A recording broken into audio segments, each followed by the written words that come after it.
Hello नमस्कार साथियों। स्वागत है आपका आपके अपने चैनल माई स्टेनो वॉरियर्स में। शुरू करते हैं रामधारी खंड 2 प्रतिलेखन 100 शब्द प्रति मिनट।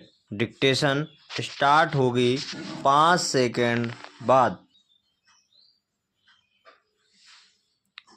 स्टार्ट। आइए आज हम अपने विचारों को उस दिन तक ले जाएं जब हमने गणराज्य की घोषणा की थी। अपनी विकास की योजनाओं के संबंध में हमने वास्तव में काफी प्रगति की है, परंतु क्या हम भारत के सब नागरिकों को दरिद्रता, अभाव तथा कष्ट से मुक्त करा पाए हैं? प्रकृति की शक्तियों को अपने अधीन करने और जनता के कल्याण के लिए उन्हें नियंत्रण में लाने की दिशा में भी हम आगे बढ़े हैं, किंतु हम यह नहीं भूल सकते कि कुछ महीने ही हुए हमें भारत के उत्तर पूर्वी प्रदेशों में भयानक बाढ़ का सामना करना पड़ा था, जिसके कारण यातायात के साधन छिन्न भिन्न हो गए और वहां की जनता को भारी हानि उठानी पड़ी। निसंदेह साक्षरता प्रसार और रोगों के निराकरण के महत्वपूर्ण उपाय भी हमने सोचे हैं। यद्यपि अभी भी देश के बहुत से भागों में निरक्षरता और बीमारी पर्याप्त मात्रा में दिखाई देती है। जन कल्याण की योजनाओं को हम बराबर आगे बढ़ते रहेंगे, यह हमारा दृढ़ संकल्प है, इसमें संदेह नहीं किया जा सकता। इन योजनाओं के पूरे होने के संबंध में जो प्रयास अब तक किया गया है, उसमें भी हमें असंतुष्ट नहीं होना चाहिए। फिर भी जो कुछ अब तक किया जा सका है, यदि वह बहुत चमत्कारी नहीं दिखता, तो उसका कारण यह है कि अभी निर्माण कार्य जारी है और समाप्त नहीं हुआ है। राष्ट्र के निर्माण में समय की आवश्यकता होती है।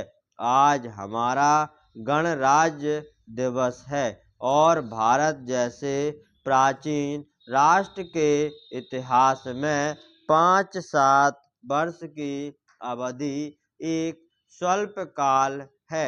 आइए अब हम विगत वर्ष की घटनाओं पर नजर डालें और यह देखें कि विकास के कार्यों और निर्माण योजनाओं की दिशा में हम कहां तक आगे बढ़ सके हैं। यदि मुझसे यह कहा जाए कि बीते वर्ष की घटनाओं का वर्णन मैं एक वाक्य में करूं, तो मैं कहना चाहूँगा कि संविधान में दिए गए निर्देशों के अनुसार हमने समस्त राष्ट्र के साधनों को ऐसे ढंग से जुटाना आरंभ कर दिया है, जिससे यह स्पष्ट हो जाता है कि भारत में कल्याणकारी राज्य की स्थापना का श्री गणेश हो चुका है। पिछले वर्षों में हमने जो संकल्प और दावे किए थे, अब वे मूर्तिमान होने लगे हैं। इसलिए अब यह समझना कठिन नहीं है कि राष्ट्र किधर जा रहा है और आगामी 10 या 15 वर्षों में हम किस स्थिति में होंगे। महान नदी घाटी योजनाओं पर कार्य बराबर जारी है। इनमें से एक योजना भाकड़ नागल योजना से बहुमूल्य पानी और बिजली पंजाब, पेप्सू तथा राजस्थान के भागों में मिलने भी लग गई है। दामोदर घाटी योजना से कुछ समय हुआ बिजली प्राप्त होने लगी थी और हीराकुंड, चंबल और दूसरी महान योजनाओं की भांति यह योजना भी यथेष्ट रूप में आगे बढ़ रही है।